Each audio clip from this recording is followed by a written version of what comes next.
नमस्कार शिक्षणप्रेमी मित्रांनो, मी डॉक्टर रमेश चौधरी. शिक्षण सखा या यूट्यूब चॅनलवर आपले हार्दिक स्वागत. जवाहर नवोदय विद्यालय सिलेक्शन टेस्ट 2027 या संदर्भात आजचा व्हिडिओ आहे. इयत्ता 6वीमध्ये प्रवेश घेण्यासाठी इयत्ता 5वीच्या विद्यार्थ्यांसाठी जवाहर नवोदय विद्यालयाची सिलेक्शन टेस्ट परीक्षा होत असते. ती या वर्षाच्या अनुषंगाने आपण 2027-28मध्ये ॲडमिशनसाठी ही टेस्ट होणार आहे. या टेस्ट संदर्भात आपण आज चर्चा करणार आहोत. याच्यात महत्त्वाची गोष्ट म्हणजे ही परीक्षा 28/11/2026 रोजी म्हणजेच 28 नोव्हेंबर 2026 रोजी होणार आहे आणि या टेस्टसाठी अर्ज करण्याचा अंतिम कालावधी आहे 31/7/2026. तर यासाठी इयत्ता 5वीचे जे विद्यार्थी आहेत ते या परीक्षेला प्रविष्ट होतात. त्यांचं जन्मतारीख 1/5/2015 ते 31/7/2017 या दरम्यान असावा आणि त्यानंतर या विद्यार्थ्यांनी 3री, 4थी आणि 5वीच्या संदर्भात अकॅडमिकदृष्ट्या त्यांचं ग्रामीण किंवा शहरी भागातलं शिक्षण अपेक्षित असतं. त्या भागात त्यांना गृहीत धरलं जातं. महत्त्वाची गोष्ट म्हणजे यावर्षी जे काही बदल आहेत ते सुद्धा मी आपल्याला या संदर्भात सांगणार आहे. तर या दृष्टीने आपण आजच्या व्हिडिओमध्ये सविस्तर बघूया. मित्रांनो, जवाहर नवोदय विद्यालय प्रवेश परीक्षा 2027च्या संदर्भात आपण सविस्तर चर्चा करणार आहोत. जर आपलं शाळेतील विद्यार्थी किंवा आपल्या घरातील मूल सध्या 5वीत शिकत असेल आणि त्याला दर्जेदार आणि मोफत व निवासी शिक्षण द्यायचं असेल तर आपल्याला जवाहर नवोदय विद्यालय परीक्षेची तयारी करणं खूप महत्त्वाची गोष्ट आहे. तर आजच्या व्हिडिओमध्ये आपण जवाहर नवोदय विद्यालय कोणासाठी आहे, ही प्रवेश परीक्षा कोणासाठी होत असते, नवीन अभ्यासक्रम काय आहे, प्रश्नपत्रिकेचे स्वरूप कसे असते आणि तयारीची सुरुवात कशी करायची या संदर्भात आपण पाहणार आहोत. हा व्हिडिओ विद्यार्थी, पालक आणि शिक्षक या सर्वांसाठी उपयुक्त ठरणार आहे, म्हणून आपण व्हिडिओ पाहूया. जवाहर नवोदय विद्यालय म्हणजे काय की जवाहर नवोदय विद्यालय ही भारत सरकारची शिक्षण मंत्रालयाअंतर्गत चालणारी शाळा आहे. CBSE शाळा आहे. 1986च्या राष्ट्रीय शिक्षण धोरणानंतर भारतभर जवाहर नवोदय विद्यालय प्रत्येक जिल्ह्यामध्ये स्थापन करण्यात आलेले आहेत. काही जिल्ह्यांमध्ये पण प्रत्येक जिल्ह्यात किमान एक जवाहर नवोदय विद्यालय अस्तित्वात आहे. तर येथे विद्यार्थ्यांना पूर्णपणे मोफत शिक्षण मिळतं, निवासी सुविधा मिळते, मोफत वसतिगृह मिळतं, भोजन, गणवेश, पुस्तके या सर्व लाभांसह क्रीडा साहित्य, संगणक शिक्षण, विज्ञान प्रयोगशाळा, स्पर्धा परीक्षा मार्गदर्शन मिळत असतं. म्हणून देशभरामध्ये जर आपण बघितलं तर जवाहर नवोदय विद्यालयाची उत्कृष्ट निकालांची परंपरा आधीपासूनच आहे. यात प्रवेश कोणाला मिळतो तर प्रवेश परीक्षा इयत्ता 6वीसाठी घेतली जाते. साधारणपणे विद्यार्थी 5वीमध्ये शिकलेला असावा, संबंधित जिल्ह्यातीलच शाळेत शिक्षण घेतलेले असावं, त्या जिल्ह्यातल्याच विद्यार्थ्यांसाठी त्या जिल्ह्याच्या नवोदय विद्यालयामध्ये प्रवेश मिळत असतो. उदाहरणार्थ प्रत्येक जिल्ह्यामध्ये किमान एक शाळा असते. काही जिल्ह्यांमध्ये 2, जसं नंदुरबार जिल्ह्यात 2 नवोदय विद्यालय आहेत. वयोमर्यादा अधिसूचनेनुसार जी असेल ती आहेच. अर्ज प्रक्रिया पूर्णपणे ऑनलाईन असते. नवीन परीक्षा पद्धती जवाहर नवोदय विद्यालयाची या 2027मध्ये नवीन अभ्यासक्रम बदललेला आहे त्यानुसार होणार आहे. ही महत्त्वपूर्ण गोष्ट आहे की मानसिक क्षमता म्हणजे मेंटल ॲबिलिटीचे 25 गुण, परिसर अभ्याससाठी 25 गुण, अंकगणिताचे 25 गुण आणि भाषा लँग्वेजचे 25 गुण, अशा प्रकारे एकूण 100 गुण, 2 तास आणि 80 प्रश्न असे या प्रश्नपत्रिकेचं स्वरूप असेल.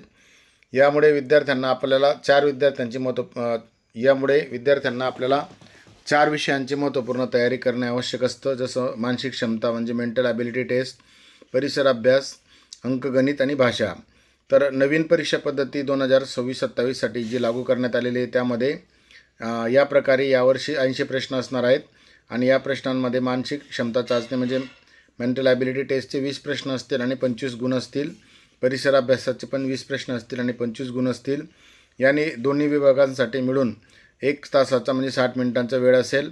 यानंतर अंकगणित 20 प्रश्न आणि 25 गुण, यालासुद्धा 30 मिनिटे आणि भाषेसाठी 20 प्रश्न आणि 25 गुण, यालासुद्धा 30 मिनिटे. अशा प्रकारे हे सर्व प्रश्न बहुपर्यायी MCQ स्वरूपाचे असतील. प्रत्येक बरोबर उत्तराला 1.25 गुण मिळणार आहेत. त्यामुळे 80 प्रश्न आणि 100 गुण आहेत. महत्त्वाची गोष्ट म्हणजे चुकीच्या उत्तराला निगेटिव्ह मार्किंग या परीक्षेत नाही. त्यामुळे निगेटिव्ह मार्किंग सिस्टीम नसल्याचे आपण विद्यार्थ्यांना सांगायचं आहे. सर्वात मोठा बदल मागच्या वर्षाच्या परीक्षेत आणि या परीक्षेत बदल झालेला जो आहे तो यंदाच्या परीक्षेमध्ये सर्वात मोठा बदलमध्ये एन्व्हायरमेंटल स्टडीज म्हणजे EVSचा समावेश करण्यात आलेला आहे. या विभागातून आता 20 प्रश्न विचारले जाणार आहेत. हा विषय फक्त पाठांतराचा नसून विद्यार्थ्यांची निरीक्षण शक्ती, दैनंदिन जीवनातील समज आणि परिसराविषयी जाणीव तपासणारा आहे. तर आता याच्यात अभ्यासक्रम साधारणतः कसा असेल ते पण आपण बघूया. मानसिक क्षमता म्हणजेच मेंटल ॲबिलिटीचे प्रश्न हे खालील घटकांवर विचारले जातात, जसं चित्रमालिका, आकृती पूर्ण करा, वर्गीकरण, समानता, आरशातील प्रतिमा, घडी घालणे, दिशा, क्रम, कोडी आणि तर्कशक्ती हे महत्त्वपूर्ण घटकांवर बुद्धिमत्तेचे हे प्रश्न आपल्याला विचारले जातील. यासाठी आपल्याला तयारी करणं गरजेचं आहे. नंतर दुसरा जो विषय आहे परिसर अभ्यास EVS, हा अभ्यासक्रमात जर बघितला आपण तर नैसर्गिक जग, ज्याच्यामध्ये नद्या, पर्वत, वनस्पती, प्राणी, जलचक्र, मानवी शरीर, दैनंदिन जीवनातील विज्ञान, पर्यावरण संवर्धन, भारताची सामान्य माहिती जसं राज्य, राजधानी, राष्ट्रीय चिन्हे, सण, पिके, वस्त्रे या बाबतीत प्रश्न विचारले जातील. म्हणून EVSसुद्धा नवीन समावेश केलेला हा विषय आहे आणि याची तयारीसुद्धा विद्यार्थ्यांची करून घेणं आवश्यक आहे. नंतर तिसरा विषय आहे अंकगणित. या अंकगणितामध्ये या घटकांचा समावेश आहे, ज्यात संख्या आहे, बेरीज आहे, वजाबाकी, गुणाकार, भागाकार, नंतर अपूर्णांक, दशांश, टक्केवारी, सरासरी, वेळ, अंतर, मोजमाप, क्षेत्रफळ, घनफळ आणि पैशांची उदाहरणे.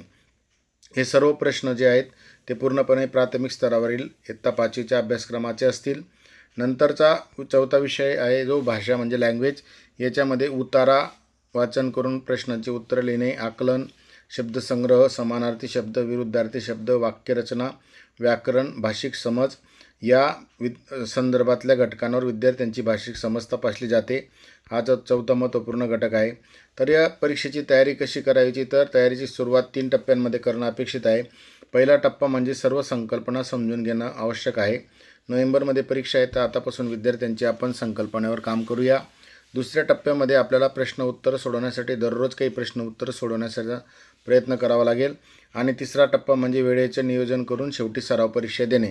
अशा प्रकारे आपण 3 टप्प्यांमध्ये जर अभ्यास केला तर निश्चितच विद्यार्थ्यांना या परीक्षेतून यश मिळेल.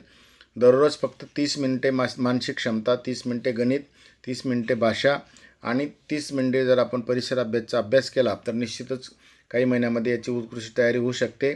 आणि निश्चितच नवोदय विद्यालय आपले पाल्य किंवा आपली शाळेतील विद्यार्थी यांचं सिलेक्शन होऊ शकेल. हा बदलत्या काळानुसार नवोदय विद्यालयाचा अभ्यासक्रम आणि संपूर्ण माहिती आपल्यासोबत या व्हिडिओच्या माध्यमातून मी आपल्यासमोर मांडलेली आहे. निश्चितच विद्यार्थ्यांना आणि पालकांना याचा उपयोग होईल, शिक्षकांनासुद्धा मदत होईल, यासाठी हा व्हिडिओ आपल्यापर्यंत पोहोचवण्यात आलेला आहे. हा व्हिडिओ जर आपल्याला आवडला असेल तर व्हिडिओला लाईक करा, कमेंट करा आणि चॅनलला सबस्क्राईब करा. आपल्या मित्रांपर्यंत, इतर पालकांपर्यंत हा व्हिडिओ नक्की शेअर करा. खूप मुलांना, अतिशय सामान्य कुटुंबातील मुलांचं जर दर्जेदार आणि उच्च शिक्षण घेण्याची जर इच्छा असेल तर जवाहर नवोदय विद्यालय हा त्यांच्यासाठी खूप चांगला पर्याय आहे. तर निश्चितच आपण या चांगल्या कामासाठी सर्वांना सपोर्ट करा आणि हा व्हिडिओ शेअर करा. आपल्या सर्वांचे मनापासून धन्यवाद.